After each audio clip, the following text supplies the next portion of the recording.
11. Uldyssian had heard the voices for several moments now, and although a part of him sought to react to them, his body would not obey. He has still not opened his eyes. Came what he vaguely noted as Mendelin's voice. That was not possible. Mendelin was lost to him. Uldyssian recalled thinking that he had heard Mendelin earlier. Yet that, too, had to have been his imagination. Have patience, young one. Her strike was as subtle as it was heinous. Even unconscious, Uldyssian jolted the moment that the second speaker voiced himself, for the words resounded both the head and soul of the son of the Medes. He must have moaned at the same time, for which sounded like Mendelin suddenly grew excited to actually wake. He remembered how he had felt when Mendelin had vanished. If this was indeed his brother, he could not very well let him suffer so. Not if it was in his power to do anything. Then there was Serenthina. That proved more than enough. With a cry, Uldyssian struggled free of the last vestiges of unconsciousness. Immediately his body was racked with terrible pain.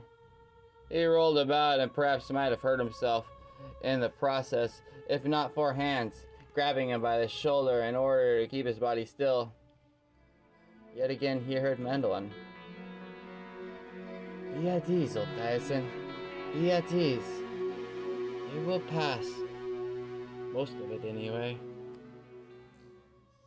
There is much within that will take longer. The demoness is a deep poison in his blood. And I could have stopped her, if only you had let me, snapped Uldyssian's brother. I could have prevented so much. Not then. You would have been slaughtered, and Uldyssian more in her grip. But you said that she was an unsuspecting of the betrayal. That alone! A third voice intruded just as Uldyssian forced his eyes open. Vague shapes and much darkness greeted the battered man's gaze. My mother is very adaptable, Mendelin Uldyssian. You saw how quickly she turned potential defeat of her plan into a new and possibly more terrifying path toward her ultimate goals. Now, she is nearer to ever to victory, and Sanctuary that much nearer to Cataclysm. Some of the agony subsided, enough so that Uldyssian could finally focus. The first thing he saw gladdened his heart, for it was his brother. Mendelin wore an uncharacteristically broad grin, and Uldyssian knew that he wore the same. I thought I lost you forever, the older brother told the younger. As I, you. Your sibling was always safe. The third speaker interjected. If at all. And when the figure joined Mendelin in gazing down at Uldyssian, the latter saw that this was no mere mortal. The face was too handsome. The features too perfect. Most of all, though, the eyes held more than great age. They were so ancient that Uldyssian immediately suspected the worst. He is no demon, Mendelin quickly stated, recognizing his brother's reaction. Although Lilith is my mother, added the stranger, with an animalistic growl Uldyssian sought to grab the speaker. However, his body was too weak. Worse, intense pain coursed through him again, forcing him to lie back.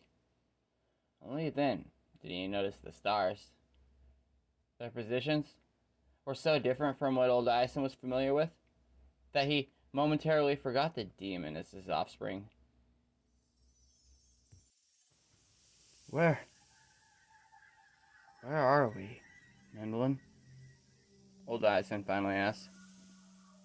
I don't recognize any of those. It was the son of Lilith who responded. You are somewhere and nowhere. Such answers only served to stir Uldyssian back to anger. He did not trust being in the vicinity of a being who claimed Lilith as the one who had begat him. And who are you? If not a demon, then what are you?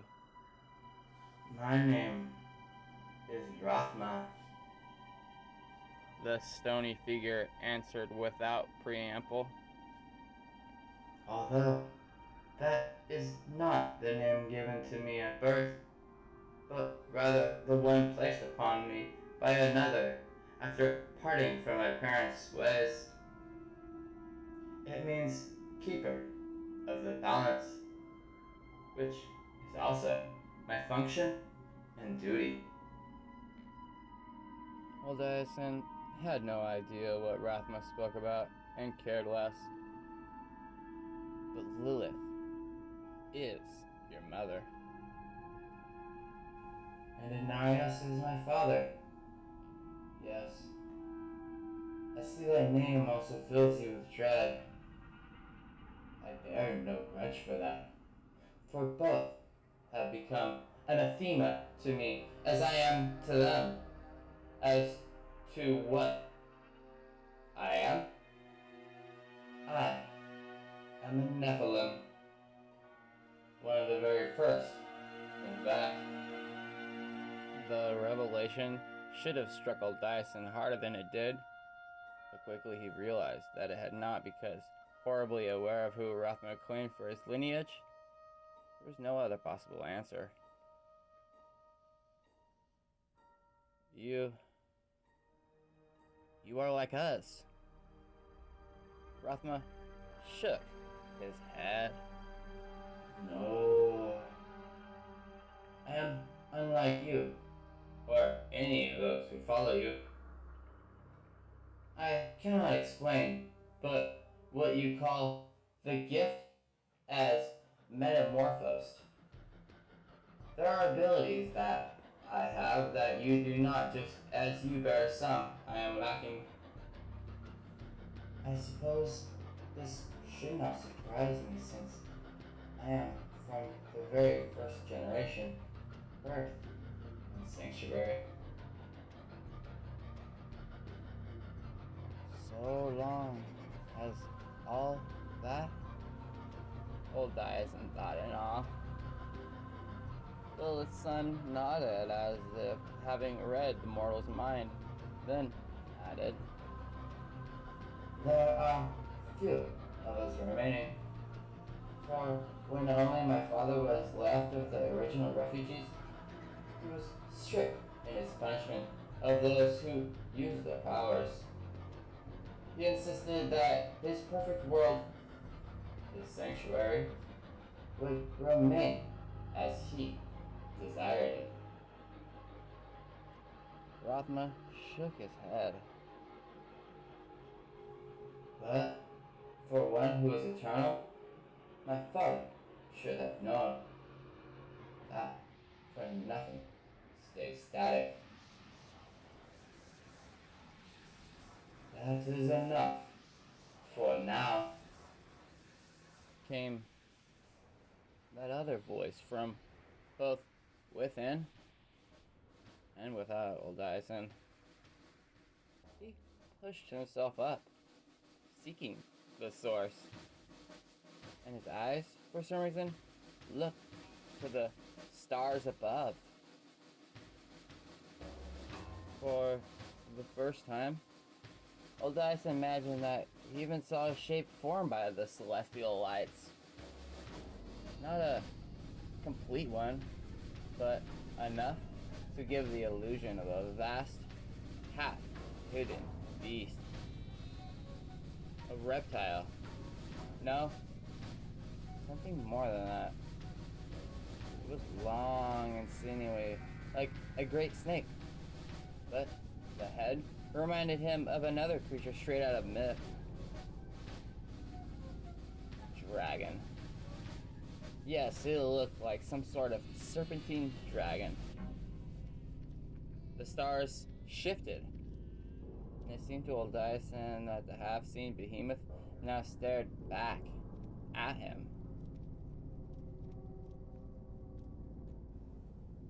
Though we would all wish it otherwise, you are not well enough yet for more strength.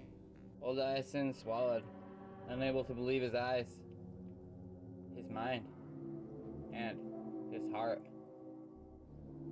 What are you? He is trying out, brother, Mendelin explained quietly. Born in creation, defiant when the angels and demons who came here formed sanctuary. He is more its guardian than any other can claim. A simplified description, albeit most accurate. Oddly, the introduction of this celestial creature was not what most demanded Uldyssian's attention.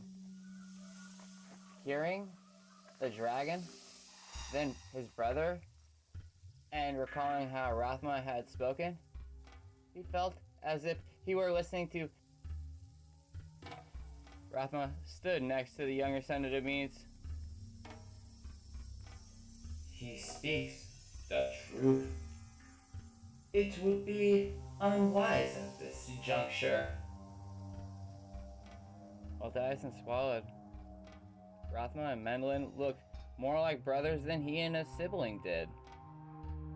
The dark garments, pale faces, and the nearly unblinking gazes added further to the horrific effect.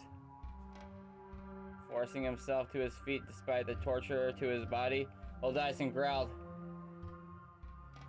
Mendelin, look at you. Look at him. Listen to him and that thing, then yourself. They're doing something to you. He felt his power rush through his body, feeling his emotions and strength. They had been wrong, his kidnappers. He was more than fit, despite their games. Raising his hands towards his brother, Mendelin replied, No, Uldyssian, you must not do that. It was too late. Certain that not only were he and Mendelin trapped here for dire purpose, that his sibling was being turned into something to serve the dragons and Rathma's needs, Uldyssian unleashed the raw forces within. You said he was too weakened by her to do this. Rathma shouted, evidently to Trangao. He is different. They will all be different. They are no more nephalem than you are human. They are more... But the fantastic creature got no further, for then it was that the dragon's empty realm shook as if some giant hand sought to turn it upside down. Uldyssian knew that he was the cause, but did not care. He had to free Mendelin and him from this black prison. As if responding to his thoughts concerning his dark surroundings, the elemental forces bursting from Uldyssian took on a blinding brightness. Above, Trangao roared. Rathma uttered, and momentarily the brightness lessened, But Uldyssian, fearing that if his effort failed, then all was lost, threw his will into restoring the light. Around him, the very blackness suddenly began shredding as if torn cloth. Utter white at first replaced it. Then, the mountainous landscape erupted full-blown. Mendelin called out to Uldyssian, but the two looked now to be separated by miles. Fearing to lose his brother again, Uldyssian attempted to draw back within him the energies he had released, but it was as if they now fought against him. The new landscape began to shiver and shake, and seemed as ready as the blackness to shred apart. But finally, Uldyssian managed to contain his powers. The effort sent him to his knees. His heart pounded, and for a time, his breath came in short gasps. Then, slowly, he registered colder, drier air and soil much harder than that of the jungles. After having grown accustomed to the hotter climate near Kejin, the change left him shivering. Only blatantly did Uldyssian finally regain enough control over his abilities to adjust himself to the new environment. And knew it was.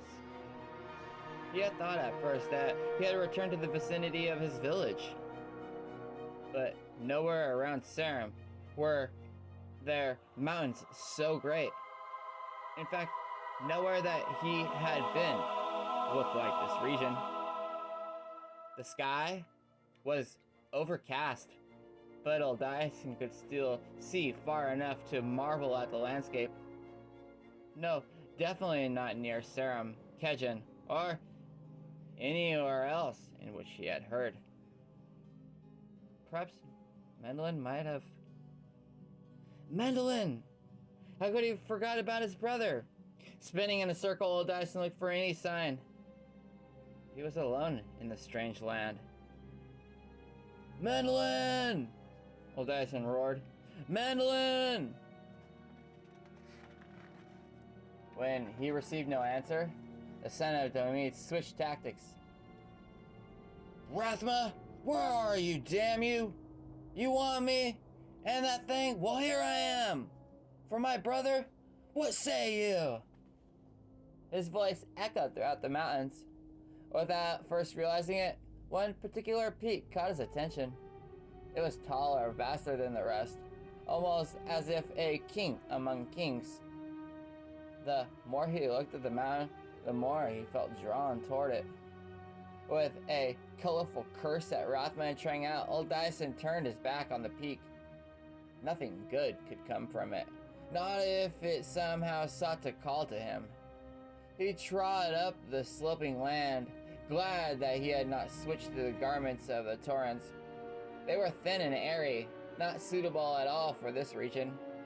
Even though he could keep himself warm, just wearing shirt and pants and boots gave him additional mental comfort. Uldyssian reached the top of the hill upon which he had found himself and searched both with his eyes and power for any nearby settlement. However, if there were any in the region, they were hidden from him. All he saw or sensed were trees, hills, and the mountain again. Uldyssian stiffened. Yes, there it was. Not any mountain, but the very same peak from which he had been retreating. More games! He glared at the overcast sky, seeking the dragon. I told you, stop this now! Come for me if you want me! Again, his voice echoed over and over, but still there was no reply. Uldyssian finally decided to get their attention. Mustering his will, Uldyssian clapped his hands together as hard as he could. The resulting sound was like thunder, so loud and quick that it shook the trees and ground. Over and over repeated, as if some massive but invisible storm swept through the area. He waited, this time certain of success. But after several breaths, Uldyssian still stood alone.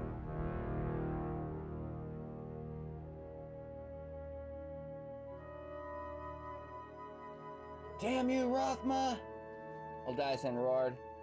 This time, though, his fury was spent. The echoes perished after only 3 or 4 repetitions. Defeated, he knelt down by a rocky growth and buried his face in his hands. Each time Uldyssian began to believe he could face those arrayed against him, he was proven wrong. Without warning, the ground shook again, and for a moment, Uldyssian thought that his efforts had caused some collapse or tremor.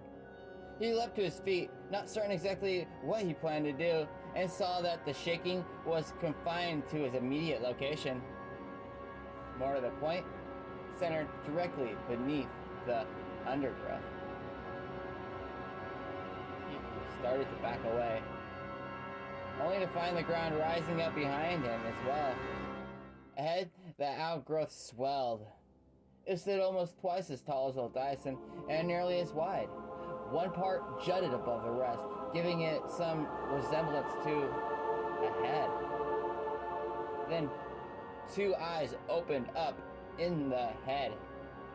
2 eyes, a deep, rich brown and almost human. It glanced left, then right, then down at Uldyssian, who stood awestruck.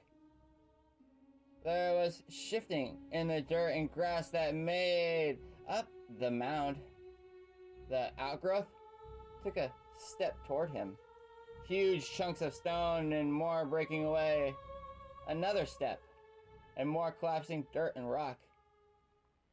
The thing now had 2 thick, solid legs. It paused, then began shaking itself like a wet hound.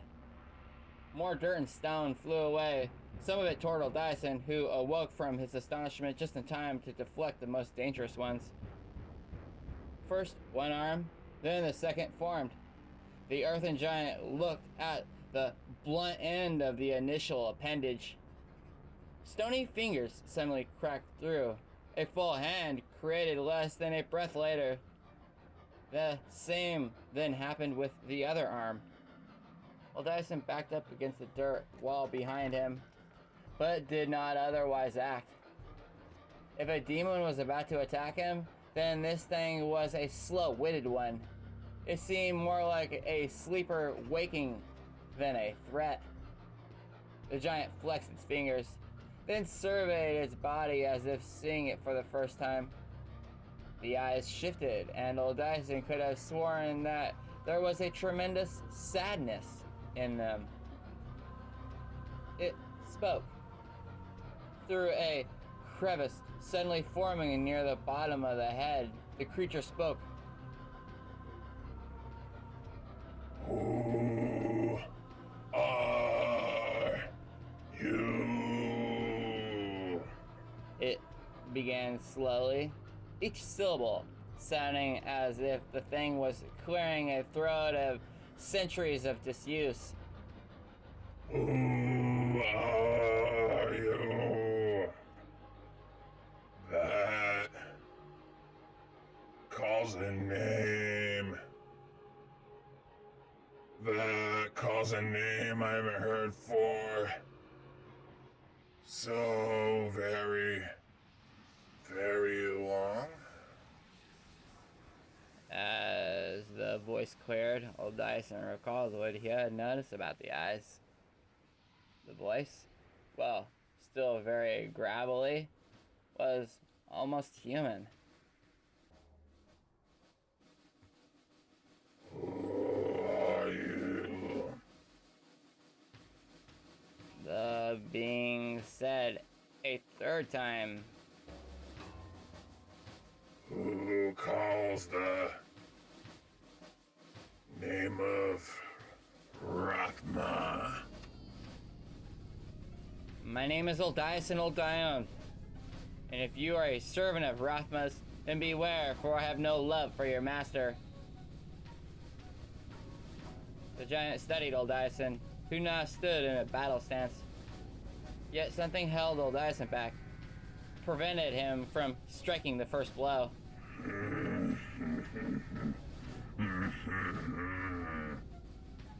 A grating, rumbling sound suddenly issued forth from the bizarre creature.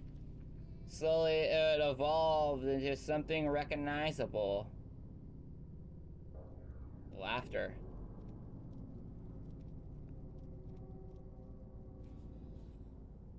So glad I am to have awakened for a time.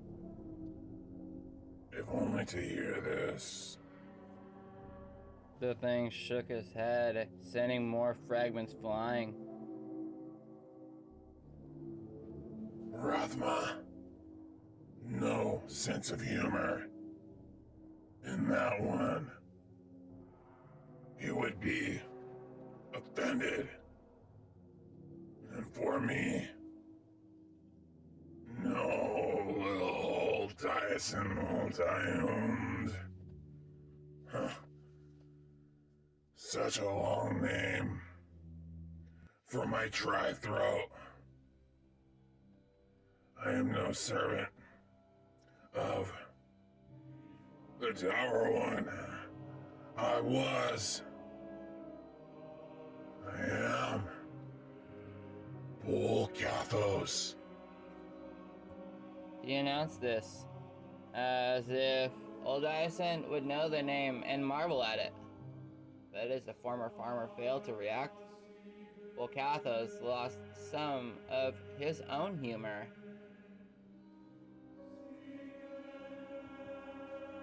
The name means nothing to you. Has it been? Has it been so long? He studied hard his earthen and stone body. Yes.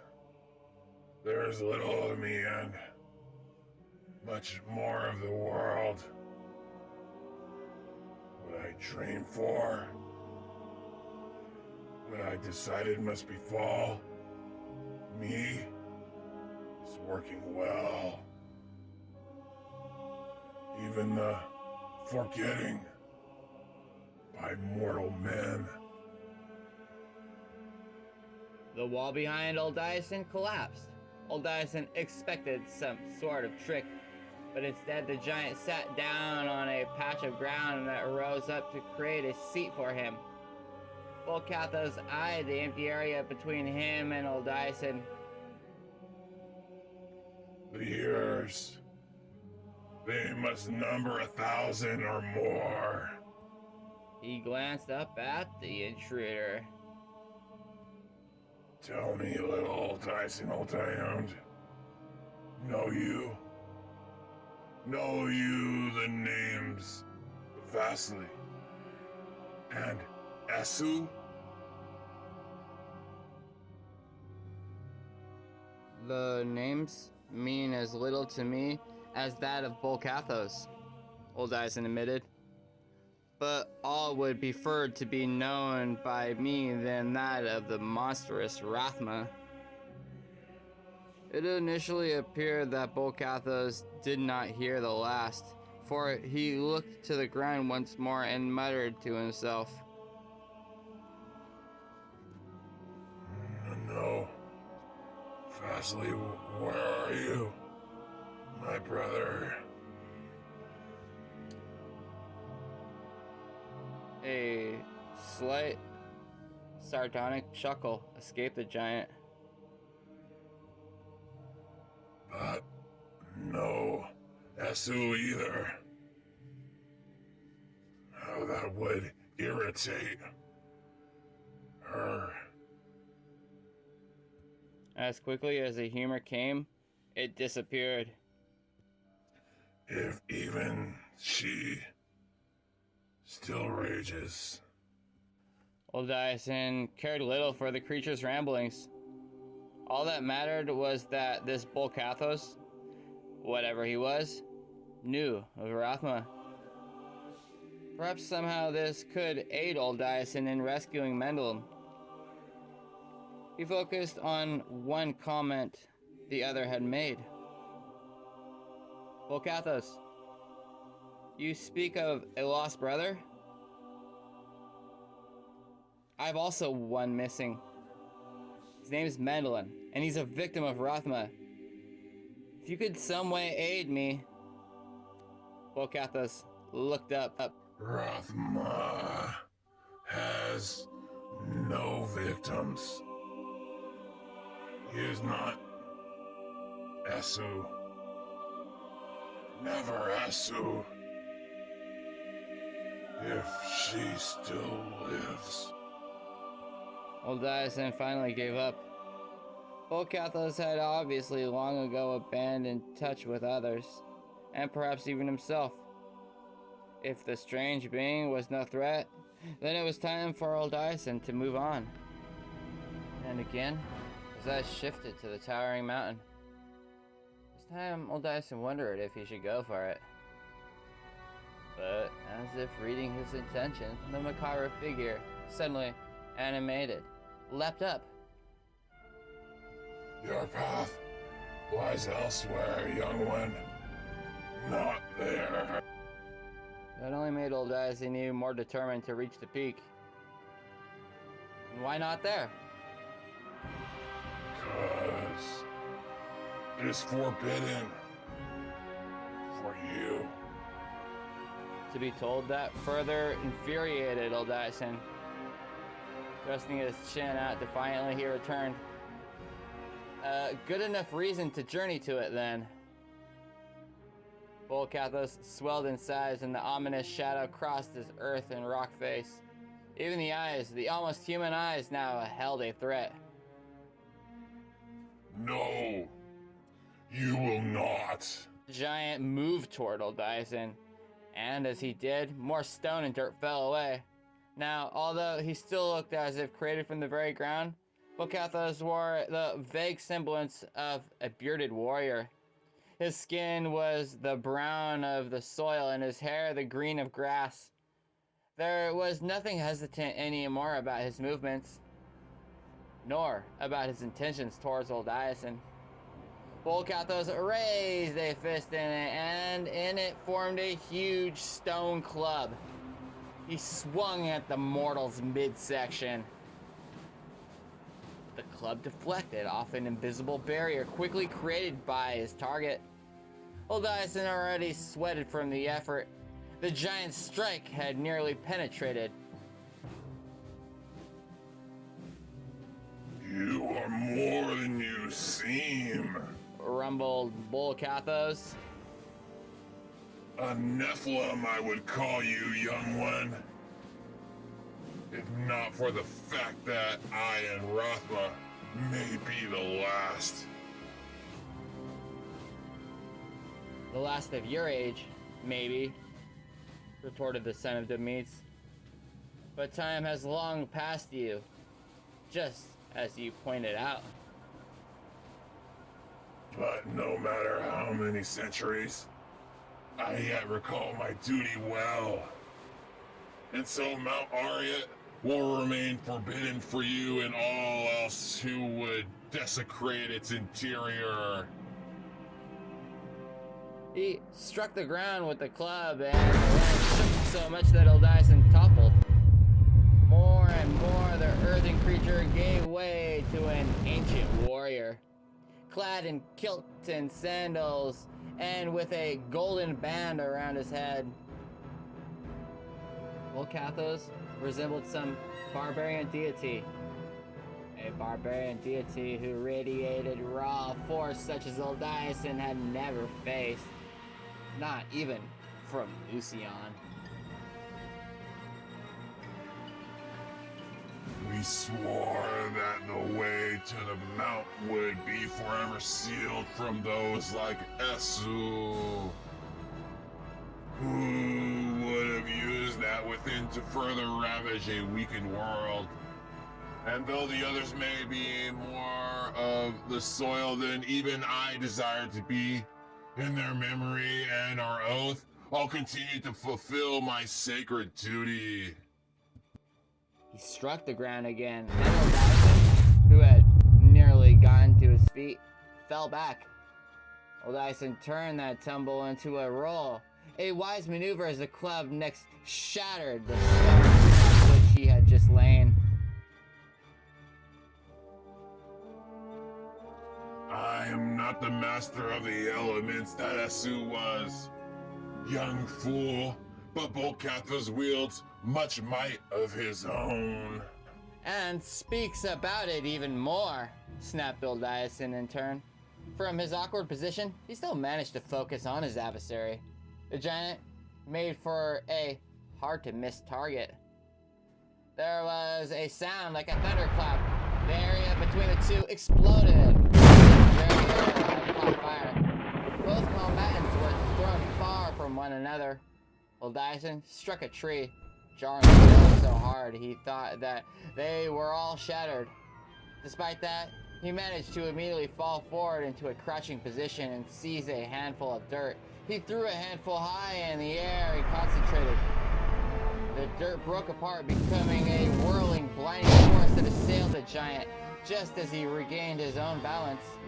However, Bolcathos did not recoil, but rather inhaled and sneezed.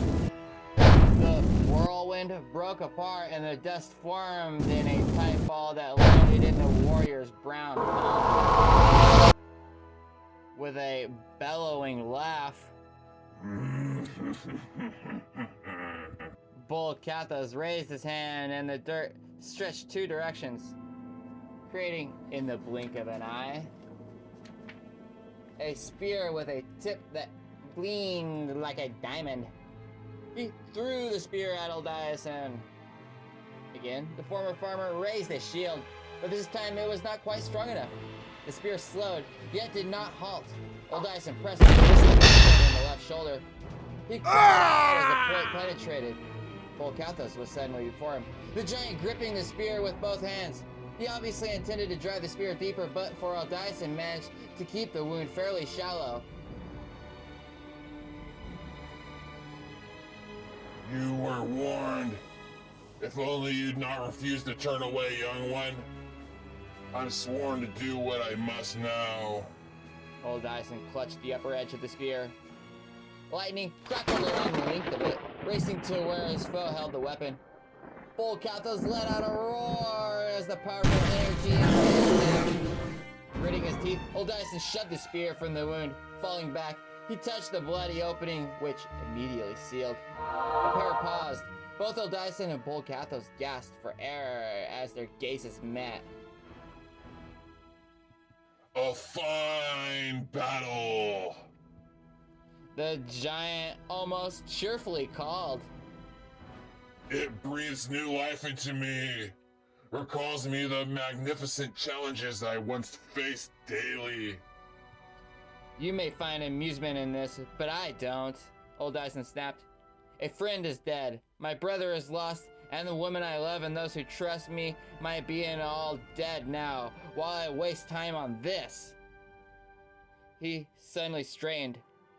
Continue with your game if you wish, Bolcathos, but I'm done with it all.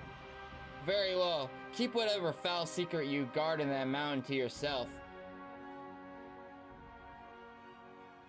I can't trust that you'll not be returning, young one. And though 'tis in my part my own folly that you know of Mount Arya, and that she houses something, I cannot let you live. The giant clasped his fists together, but before he could do whatever it was he planned, a figure materialized between them. But you will let him live, old ox. Not only live, but come with me to the depths of Mount Arya. Bolcathos blurted the name before Uldyssian could. Rathma! Then, as the other words registered, a scowl spread across the giant's gravely features. Inside the mount? I am mad from isolation and only dream. You never suggest such a thing. I am as real as you, Volcathos. To prove his point, Rothma thrust a gloved finger into the tall figure's chest. And, perhaps, even more so, He added, his glove coming away covered in ground and grass. Rothma shook his head. I thought you would outlast even me. I may yet, if you persist in this. How does this one come to need to visit the Mount? Because my mother has returned. It was all Rothma had to say. Volcathos' face changed utterly. He spat, but instead of water, mud landed on the ruined ground. Uldyssian realized that Rothma had the right of it concerning the giant. Volcathos looked much more like them now, but what the Senate Medes at first seen was the truth. Volcathos existed more as a spirit. His true body had long ago been replaced by the soil in which he had lain. It bespoke how very old the giant was, and how very long he had likely stood sentinel over the mysterious peak. Lilith. Volcathos spoke her name like someone who had just discovered that they had swallowed poison. She still bears the murders of my parents on her shoulders. They would have never let Inarius slay us. As she said he would, Rothma. I'm sure of it. And I am not. But that is neither here nor there. My mother saved us only to become hers. A fate that would have been worse than death. Trust me. As for my father, in the name of his sanctimony, he is capable of things just as terrible. That stilled the huge warrior completely. I know that too well. Then you understand why I shall take Uldyssian to see Mount Arnet's secret. Volcathos nodded. And no one else stop you. If they still stand, that is. I've let any who can hear me know that the way must be clear for you and yours. With a swirl of his cloak, Rothma turned to Uldyssian. Well, son of the mates, you wanted to see what lay on the mount? Come, and I will show you. But something else concerned Uldyssian far more. Where's my brother? Where's Mendelin? With Triune, it must be so for now. Events are rushing forward even swifter than I had imagined that they could, and he too must be ready to aid in the struggle. Despite Rothma's indifferent tone, Uldyssian felt every fiber of his being go taut. What is it?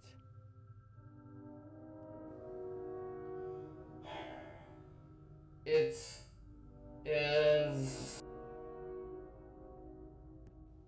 The ancient being said with a sigh. what it has been. My mother, Lilith.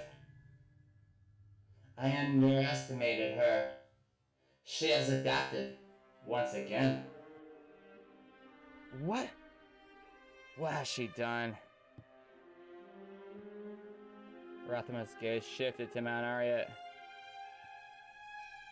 She has gained control of your Edoram, of course.